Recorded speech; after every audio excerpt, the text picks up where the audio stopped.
buenas noches y bienvenidos a un nuevo programa de Pedro Beltrán Informa. Saben ustedes que aquí abordamos temas culturales y también temas jurídicos. Hoy toca hablar de temas jurídicos y vamos a hablar o vamos a combinar esos temas jurídicos con la actualidad, porque es de actualidad, está de actualidad esta semana esa sentencia contra La Manada, que ha causado un gran revuelo social, el mayor que se recuerda en la historia, y que ha dado lugar a hechos insólitos, como que la gente se eche a la calle y que además los propios políticos se echen encima de esta sentencia y entren a valorarla de una forma negativa. No sabemos cómo va a quedar este asunto después de los recursos que se están presentando ya, pero hoy queremos poner encima de la mesa este tema que es, insisto, actualidad absoluta, para comentarlo y valorarlo con nuestro abogado de cabecera, que es Pedro Beltrán, además presidente de la Asociación Europea de Abogados.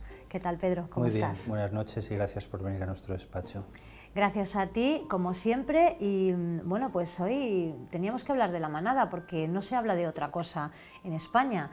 Ya entres a un bar o vayas a una tertulia en una radio o en una tele, o abras un periódico o entres a comprar el pan, en todas partes se habla de esa sentencia de La Manada y además se habla de esa sentencia con indignación. ¿Tú recuerdas alguna otra sentencia anterior que haya causado esa indignación popular que ha causado esta, Pedro? No, y manifestaciones contra una sentencia es bastante insólito también. Sí. Manifestaciones a lo largo de toda España diciendo que la sentencia es incorrecta, pues eso no se ha producido con mucha frecuencia precisamente, ¿no? Estamos viendo algo nuevo. ¿Cómo es en términos jurídicos esta sentencia? ¿Qué nos dice explícitamente y qué se puede leer también entre líneas? La sentencia condena por abusos sexuales y no por violación, y entiende que para que concurra la violación, como por otra parte manifiestan reiterada jurisprudencia del Tribunal Supremo, es necesario que concurra o violencia o intimidación, y excluye que hayan concurrido aquí en estos dos casos ni violencia ni intimidación. A mí esta apreciación de la sentencia no me parece correcta, de acuerdo con los propios hechos probados de la sentencia. Evidentemente no he visto los vídeos, nadie los ha visto, toda información relativa a la víctima ha sido prohibida en Internet. Esta misma semana salió brevemente imágenes que fueron borradas. La intimidación entiendo que sí que existe de acuerdo con el propio relato de hechos probados de la sentencia. ¿Y por qué? Porque son 5 personas corpulentas, 5 hombres, frente a una joven de 18 años, y solo eso ya intimida.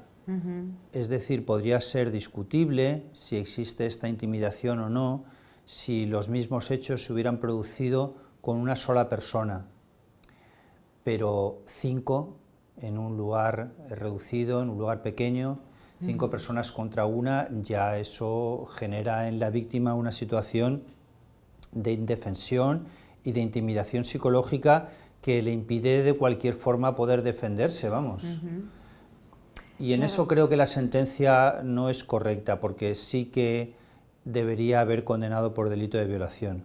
También es verdad que ha condenado, y no es que hayan condenado una pena exigua, en fin, todo relativo, depende de cómo se valore, pero están condenados a 9 años de prisión. O sea que, ¿Que con beneficios penitenciarios se quedaría? Bueno, eso puede quedarse de tiempo real de estancia en la cárcel, eso puede quedarse en 6 años aproximadamente, son 2/3 de la condena lo que se acaba cumpliendo, sí. Claro. Pedro... si hubiera violación hubieran sido 20 años aproximadamente, si se hubiera condenado por violación, que entiendo que es lo correcto, tendría que haberse condenado por violación. Y sorprende muchísimo el voto particular que ha sido tan censurado en los medios de comunicación y por el ministro de Justicia, que se ha metido quizás en un camino que no le correspondía, pero este voto particular, cuando habla de situación de jolgorio, esto sorprende, claro, sin haber visto los vídeos. Los que tienen los elementos de prueba son los magistrados. Claro. Y han hecho una sentencia muy larga, muy razonada, son 247 páginas, que me parece una proporción de texto excesiva para juzgar unos hechos de este tipo. No las he leído enteras. Creo que con 4 o 5 páginas hubiera sido más que suficiente para poder dilucidar una cuestión de este tipo, pero no, han entrado en todos y absolutamente los detalles, aunque esto, una imagen vale más que 1000 palabras, nunca podría ser mejor el caso, y las imágenes solo las tienen ellos, las palabras las tenemos todos, y el razonamiento sobre las imágenes, pero en ausencia de las imágenes tenemos también que acudir al criterio que han tenido ellos al ver la sentencia, aunque al parecer han visto vídeos distintos, porque donde uno ve jolgorio, regocijo e incluso excitación sexual de la víctima, otros han visto abusos sexuales cercanos a la violación, no condenan por violación, pero abusos sexuales, es decir, una situación de abuso con respecto a la víctima. Claro. Pedro, tú que tienes experiencia, que habrás visto muchos casos y habrás leído mucha jurisprudencia al respecto, ¿qué se suele entender por intimidación cuando se valora un caso así? Sí, intimidación es que la víctima se sienta presionada, intimidada en definitiva, por la situación en la que se produce. Y como digo, este sí que sería un supuesto de intimidación. Aunque ha habido otros casos en que también se ha condenado por abuso sexual y no por violación, porque existen las dos posibilidades de condena. Lo cierto es que las leyes tienen que adecuarse, como dice el Código Civil, a la realidad social del tiempo en que han de ser aplicadas. Y la realidad social de este tiempo es una prevalencia clara de los derechos de la mujer, como debe ser, como ha debido ser siempre, y no ha sido. Y por otra parte, claramente este no es no. Entonces, ¿por qué hay que llevar a la víctima a una situación de resistencia y de defenderse cuando es imposible defenderse? ¿Qué tiene que hacer? ¿Que le peguen para que eso ya se considere violación? Claro. Una persona en esa situación, y más cuando dicen es que estaba bebida, es que había ingerido alcohol, pero bueno, eso no va en lo positivo para los que cometen el delito, sino en todo caso en lo negativo, porque se aprovechan de la situación de que haya ingerido alcohol y de que esté bebida. Bien, si no es no, pues la intimidación se produce solo por la presencia de estas 5 personas en un sitio muy pequeño, ya se puede considerar que existe esta intimidación. Incluso ha habido algún comentario que ha salido de los propios magistrados, bueno, de este magistrado en concreto al que nos referíamos, que ha emitido ese voto particular, en el que ha comentado que él mismo podía haber estado se podía haber visto en esa situación. Esto es algo muy grave, ¿no? Porque al final esto lo que está haciendo es que, bueno, pues en la sociedad se comente que es una sentencia emitida por hombres, por jueces hombres, y que al final esta sentencia obedece a que en su fuero interno todos ¿Son solo 3 hombres? ¿No es una mujer la que integra el tribunal? Sí, pero hay una mayoría de... 2-1, no 3-0, Sí, 2-1. Del voto particular, en fin, entre los que condenan por abuso sexual, 1-1.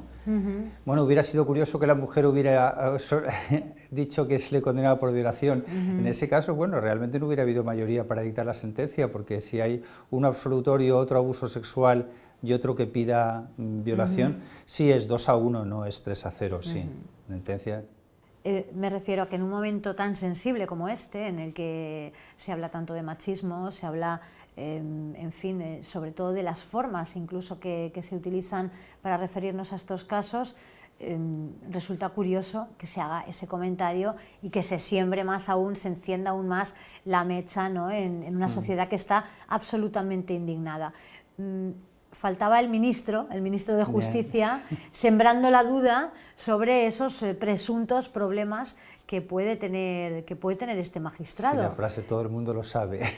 Todo el mundo lo sabe, pero todos queremos saberlo, porque en realidad no todo el mundo no lo sabe. No ha explicado cuáles eran los problemas. No. Y nos ha dejado con la duda. Ahí se equivocó bastante, sí. ¿Qué opinas? Y luego el caso es que el magistrado del voto particular tiene un aspecto así muy progresista, con una barba grande, en fin, tiene aspecto progre en definitiva, no tiene aspecto de facha conservador, porque apareció el otro día en una manifestación en donde le quisieron entrevistar, una manifestación reivindicando no derechos de las mujeres, sino derechos de la justicia, y estaba allí y le hablaron con él brevemente, y realmente pues tiene un aspecto curioso, un aspecto de filósofo, y sin embargo pues emite este voto sobre el jolgorio y el regocijo. El Ministerio de Justicia no puede hacer una censura de este tipo porque hay separación de poderes, y igual que el Poder Judicial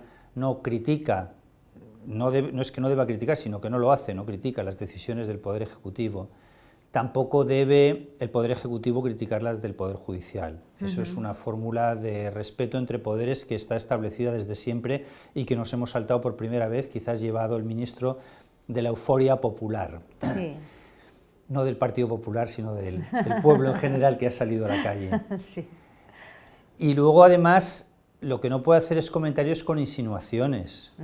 Él lo que no puede decir es, todo el mundo sabe, pero todo el mundo sabe qué es lo que todo el mundo sabe, qué problemas tienes. Entonces tendría que ser, y sobre todo cuando luego se le pregunta ya no contesta más. El todo el mundo sabe es como un rumor que corre, ¿vale? Pues los rumores, si tú sabes algo de alguien, Claro. pues lo llevas al Consejo General del Poder Judicial para que se inspeccione ese juez.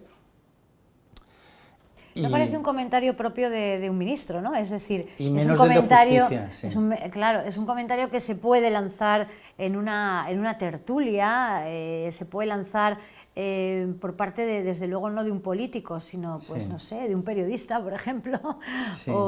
pero no se corresponde. Bueno, un periodista Nos no ha sé si sorprendido diría, mucho, ¿eh? un periodista no sé si diría eso de todo el mundo lo sabe. Se supone que el ministro de Justicia sabe más sobre la Sí. situación de los jueces.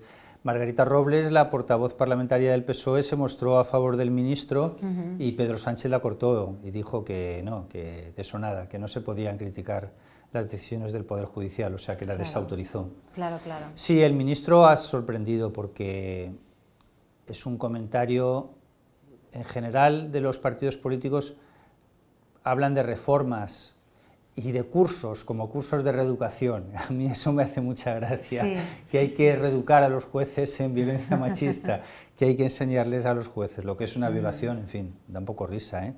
¿Tú crees que esto ha hecho daño o va a hacer daño a la imagen de la justicia y de los jueces en España? Sí, claro que ha hecho daño porque además como se vende como que la víctima haya perdido, y tampoco es para tanto, la sentencia ha sido intermedia, la sentencia no ha sido absolutoria, no ya por los 2 votos contra 1, sino porque lo que cuenta es el texto final, no el voto particular. El voto particular, en definitiva, no tiene utilidad ninguna, no sirve para reducir la pena ni para nada. La sentencia, en cualquier caso, ha sido objeto de recurso, aunque es difícil que en los recursos en materia penal prosperen en el sentido de imponer más pena.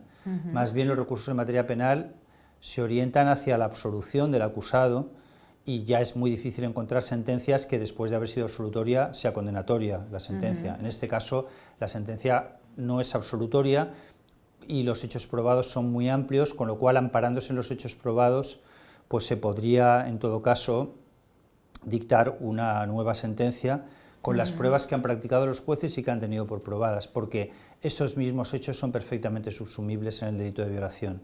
Y al final, bien, lo que quedará es la sentencia final, aunque no se olvidarán las movilizaciones de estos días si la sentencia fuera modificada. Pedro, ¿crees que habría que modificar las leyes en este sentido para ajustarlas más, como tú decías, a la realidad social que vivimos en estos momentos? Es decir, esto de que se junten 5 chicos a abusar sexualmente de una joven, pues es algo que, en fin, que nos estamos enterando ahora que ocurre más a menudo de lo que pensábamos. No sabemos si ha ocurrido siempre y no lo contaban, o es que es un nuevo fenómeno que se está desatando en este momento y que, por tanto, necesita una revisión de la legislación en este sentido. Bueno, toda ley puede hacer... Las penas de la violación ya son altas. No creo que la reforma vaya en el sentido de poner penas más altas, que ya están como si fuera un homicidio, en definitiva. No un asesinato, pero sí un homicidio. Ahora, a partir de ahí, ¿que se puede hacer más claro el texto legal? Bien, todo texto legal se puede aclarar, pero la violencia y la intimidación no son requisitos que estén establecidos en el Código Penal, sino que han sido interpretados por la jurisprudencia y fijados por la jurisprudencia. Con lo cual, realmente, sí, puedes endurecer el texto, regulando más claramente los supuestos de violación, o subiendo la penalidad del abuso sexual. En fin, toda ley es reformable. Lo que pasa es que esto de legislar en virtud de manifestaciones o simplemente porque ha habido una sentencia que no parece suficientemente condenatoria, no es quizás lo más aconsejable, porque, como digo, no creo que sea tanto un problema del texto legal como de la interpretación que se ha hecho de ese texto legal por los jueces, porque perfectamente hubieran podido condenar por violación. Y aquí sí que se nos está escapando totalmente este tema de los vídeos, porque claro, ellos han visto los vídeos y entonces ellos sabrán exactamente cómo se han producido los hechos y por qué llegan a esa conclusión. Evidentemente, en las imágenes se pueden apreciar muchas cosas que nosotros no podemos apreciar porque no las hemos visto. Y es excepcional que exista un vídeo del delito, es casi la prueba perfecta. Yo no entiendo un juicio tan largo ni una sentencia tan extensa cuando tienes una prueba incriminatoria clara, que sí sorprende que la hayan hecho los propios acusados. Claro. Porque si los propios acusados se graban, no mucha conciencia debían tener de estar haciendo algo delictivo o algo que les pudiera suponer estar 20 años en la cárcel, porque lo graban y lo difunden en las redes sociales, aunque inmediatamente se bloquea. No sé, tú no te jactas de haber matado a alguien, ¿no?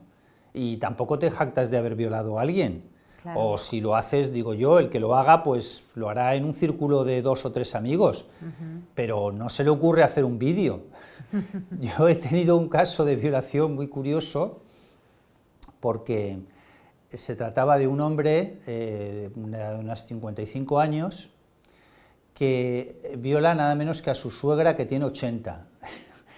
Y él lo graba, pero lo graba para su... Es un caso de Alicante. Sí, sí, sí. Él lo graba para su placer y para difundirlo, sí, es bastante, lo difunde con algunos amigos. Se lo graba en el ordenador. La violación no, en este caso no fue, bueno, no precisa introducción vaginal del pene, lo hizo con los dedos. Bien, es igual, en cualquier caso también se considera violación. Sí, sí. Y el caso es que el hombre era muy cuidadoso con el tema de las contraseñas y procuraba cuando salía siempre se dejaba el ordenador apagado, pero se lo deja encendido y la mujer lo ve. Imagínate el alucine de la mujer que se encuentra con que ha visto nada menos que a su marido cometiendo pues abusos sexuales, violación, con respecto a una persona, bueno, a su madre. Sí, sí, sí, sí. Y además en reiteradas ocasiones, porque lo había hecho por lo menos en los vídeos en 5 días seguidos. Entró otra vez porque esta mujer tenía sus facultades mentales algo deterioradas, tenía al principio Alzheimer, Sí. y entró otra vez en la importancia del vídeo, porque claro, si tú mismo lo grabas, pero Claro. este hombre lo hacía en plan, bueno, no voy a decir la palabra gracioso, a su entender era gracioso, o a su entender era gracioso para él o sus amigos, pero los otros, los de la manada, es que lo difunden en las redes sociales. Sí, sí, sí, sí. Y bien, pues lógicamente estamos en casos en los que tienes una prueba perfecta. ¿Qué defensa puedes tener? Sin embargo, los de la manada se han defendido bien, porque bueno, pues han tenido una defensa que ha llevado incluso a ese voto particular en situación de dudoso y se han defendido siempre diciendo que había consentimiento de la víctima. Por eso digo que los vídeos no deben ser tan absolutamente claros y rotundos. Si los vídeos hubieran sido muy evidentes, la condena habría sido por violación sin ninguna duda. Pedro, los casos de violación han abierto en este país un debate como es el de la prisión permanente revisable. Está demostrado que además en muchísimos casos sabemos que en este país tenemos un ordenamiento jurídico que trata las penas como una forma no como un castigo, sino como una forma de reinsertar o de enseñar a quien ha cometido ese delito y el fin último es rehabilitarle para la sociedad, para volver a insertarle en la sociedad. Pero está demostrado que en muchísimos casos, tanto en España como fuera de España, cuando se produce una violación o varias violaciones y el violador es detenido e ingresa en prisión, cuando sale lo vuelve a hacer de nuevo. Sí, ahora hemos tenido un caso estos días que al parecer no estaba rehabilitado y ese es el supuesto claro de prisión permanente revisable, sí. Claro, lo vuelve a hacer de nuevo, estamos hablando a veces de que se han cumplido estancias en prisión de 15, 18 o incluso 20 años. Claro, pero ¿cómo dejamos a un señor que es un peligro público, un peligro andante para cualquier mujer de nuevo en la calle? Sí, no debería ser así. Habrá que regularlo de alguna forma. No debería ser así, para eso puede estar la prisión permanente revisable, porque puedes hacer que con esa prisión es permanente como la propia palabra indica y se puede revisar de acuerdo con las circunstancias de recuperación del reo dentro de la prisión. Pero no olvidemos que en cualquier caso el sistema carcelario es un universal fracaso histórico. Es decir, si lo que se pretende es que la gente salga mejor de la cárcel y salga rehabilitada, pues la respuesta es que no, porque no salen rehabilitados, en todo caso salen peor. Es posible que no vuelvan a reincidir algunos, y en eso es el único efecto que ha podido producir la prisión, diciendo yo no quiero volver a entrar, pero no otro. Claro. No de que haya habido una recuperación, las influencias ahí también tienen que ser malísimas. Y en centros penitenciarios como el de Alicante, de Foncalén, que está saturado, que tiene unas condiciones que distan mucho de ser óptimas, la cárcel de Villena está un poco mejor, la otra cárcel que tenemos en la provincia, sí. Pues bien, no salen precisamente muy bien de allí, vamos, no es que... Ahora sí puede tener ese efecto disuasorio de decir, no quiero volver a entrar. Completamente de acuerdo contigo, la prisión permanente revisable. En la aplicación no puede haber casos más claros de aplicación que los de violación, porque además puedes medir, con posibilidades de equivocarte, si ese reo está rehabilitado y si tiene posibilidades de integrarse en una sociedad o si va a volver a cometer los hechos o no. Hay otro debate que se abre y es que bueno, pues se dice que las penas en este país tienen un fin coercitivo y ese debate cuestiona si ese fin coercitivo es suficientemente potente como para disuadir al delincuente o no lo es. Y en algunos delitos pues parece ser que no lo es, porque bueno, pues no se termina de encontrar una solución eficaz, ¿no? Yo creo que las penas en España son razonables. Es posible que en algunos temas como estafas se podrían agravar más, los delitos de cuello blanco o delitos económicos podrían tener penas más agravadas. Se debería condicionar siempre el no ingreso en prisión al pago de las responsabilidades civiles, es decir, si tú pagas el daño que has hecho y tienes una pena de menos de 2 años, entonces no ingresas. Pero las penas en España, en general, pienso que son razonables. Y desde luego lo son para los delitos de violación. Siempre aplicando, sí, esa prisión permanente revisable. En ese caso sí que iríamos a una elevación según las características de los hechos que se hayan producido. Y en otros supuestos como homicidios, asesinatos, en fin, delitos más graves, también las penas son muy altas. El robo también tiene penas altas. Bien, todo se puede mejorar y cualquier código penal es mejorable. Muy bien, Pedro, pues lo vamos a dejar aquí. Yo creo que hemos hecho un análisis ajustado de lo que es esta realidad, que veremos cómo evoluciona también, porque es una realidad viva y todavía es una historia que no ha acabado. Sí. Así que estoy segura de que en algún momento volveremos a abordarla.